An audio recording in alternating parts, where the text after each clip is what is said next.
నిన్ననే పులివెందల్లో జడ్పీటీసీ ఎన్నిక జరిగింది. కొంతమంది నాయకులు నన్ను విమర్శిస్తున్నారు. అక్కడ ప్రజలు ఒక క్వశ్చన్ అడిగారు.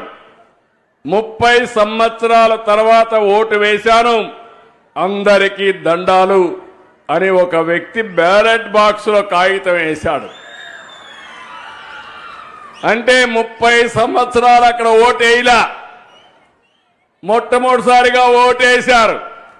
అంటే వాళ్లకు ఓటు హక్కు రాలేదు.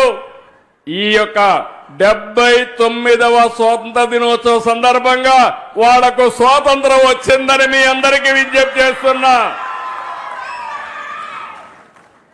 ఇంకో పక్క ఇంకొకతను ఒక కాగితం వేశాడు, మా వివేక సార్కి న్యాయం చేయండి సార్ అని.